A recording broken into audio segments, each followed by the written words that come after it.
সাতক্ষীরা শহর থেকে একটু দূরে এগোলেই লুকিয়ে আছে ইতিহাসের ছোঁয়া আর প্রকৃতির অপরূপ স্নিগ্ধতা। আজ আমরা যাব এমন এক জায়গায় যেখানে সময়ের চাকা যেন একটু থমকে দাঁড়িয়েছে। শীতের তীব্রতা এখন কিছুটা কম, চারিদিকে এক অদ্ভুত মিষ্টি আমেজ।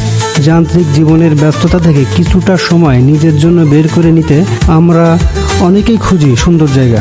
আপনি যদি সাতক্ষীরা শহরের নারকেলতলা, থানাকাটা কিংবা থানাকাটা বউবাজারের আশেপাশে এমন কোনো জায়গা খুঁজে থাকেন যেখানে গেলে নিমিষেই মন একটু হলেও ভালো হয়ে যাবে, তবে আজকের এই ভিডিওটি আপনার জন্য।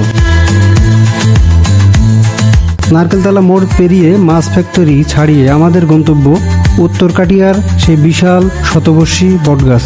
চলুন আজ আপনাদের নিয়ে যাব সাতক্ষীরার কিছু সাধারণ কিন্তু মন ভালো করে দেওয়া বেশ কিছু প্রাকৃতিক ঠিকানায়। আমাদের প্রথম গন্তব্য উত্তরকাটিয়ার ঈদগাহ ময়দান। মাছ ফ্যাক্টরি পার হয়ে সোজা একটুখানি এগোলেই চোখে পড়বে উত্তরকাটিয়া ঈদগাহ ময়দান, আর ঠিক তার পাশেই মাথা উঁচু করে দাঁড়িয়ে আছে এই মহিরুহ। দেখা মিলবে এই বিশাল ঐতিহ্যের। এটি একটি শতবর্ষী বটগাছ। এই শতবর্ষী বটগাছের ঝুড়িগুলো মাটির গভীরে এমনভাবে শেকড় গেড়েছে যেন মনে হয় গাছটি যেন নিজেই আস্ত এক অরণ্য। এখানে প্রতি বছর দুইবার ঈদের নামাজ হয়, কিন্তু শীতের সকালে এই বটগাছ সংলগ্ন ঈদগাহের পরিবেশটা একটু অন্যরকম সুন্দরী। বিশাল এই বৃক্ষের মায়াবী ছায়া আর চারিদিকে পাখির কলতান সব মিলিয়ে এক অপার্থিব প্রশান্তি। যারা প্রকৃতি ভালোবাসেন কিংবা ছবি তুলতে পছন্দ করেন তাদের জন্য এই বটের ছায়া হতে পারে একটি সুন্দর স্পট। এখানে কিছুক্ষণ বসলেই দেখবেন মনের সব ক্লান্তি ধুয়ে মুছে একাকার হয়ে যাচ্ছে। শত বছর ধরে রোদ বৃষ্টি মাথায় নিয়ে এই গাছটি কত ইতিহাসের সাক্ষী হয়ে আছে তা এই গাছই জানে। এলাকার বয়স্কদের কাছে শুনে জানা যায় এই বটগাছটি তাদের পূর্বপুরুষদের সময় থেকেই এভাবে ছায়া দিয়ে আসছে। এই বিশাল ডালপালা আর শীতল হাওয়া যেন পথচারীদের পরম এক বন্ধু। বটের মায়ায় কিছুক্ষণ সময় কাটিয়ে আমরা এবার চললাম আমাদের দ্বিতীয় গন্তব্যে। থানাকাটা বউবাজারের ছোট গলি আর মানুষের কোলাহল পেরিয়ে যখনই কৈখালী বিলের দিকে এগোবেন আপনার সামনে খুলে যাবে এক নতুন দিগন্ত, যেন বটগাছের মায়া কাটিয়ে অন্য এক রূপের খোঁজে।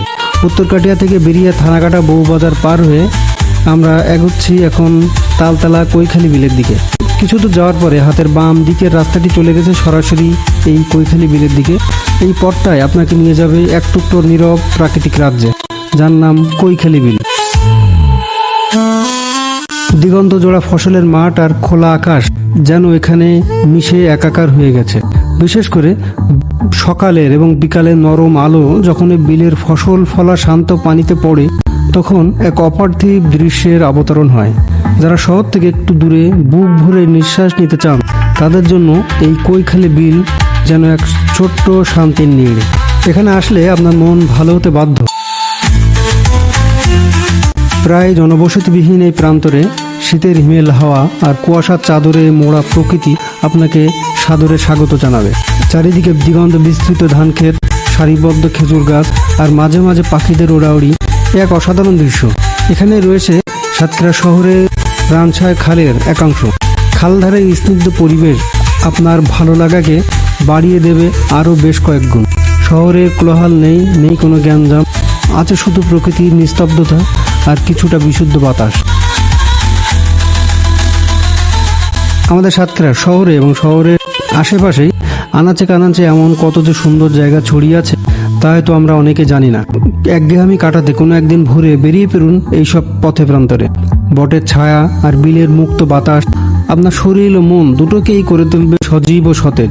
সাতক্ষীরার মেঠো পথ, উত্তরকাটিয়ার এই শতবর্ষী বটগাছ আর কৈখালী বিলের এই শান্ত সুনিবিড় পরিবেশ সবকিছুই আমাদের মনে মাটির টানকে ফিরিয়ে আনে।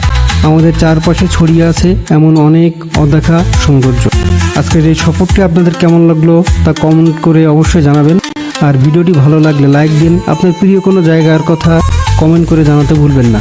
হাতের কাছে কিন্তু অদেখা সুন্দর জায়গা দেখতে চাইলে আমার এই চ্যানেলটি সাবস্ক্রাইব করে রাখেন। সুযোগ পেলে সময় পেলে ঘুরে আসতে পারেন কৈখালী বিলের এই শান্ত পরিবেশ কিংবা উত্তরকাটিয়ার ঈদগাহের এই বটগাছটি। আশা করি আপনার ভ্রমণটি ভালো লাগবে। সবাই ভালো থাকবেন। আসসালামু আলাইকুম।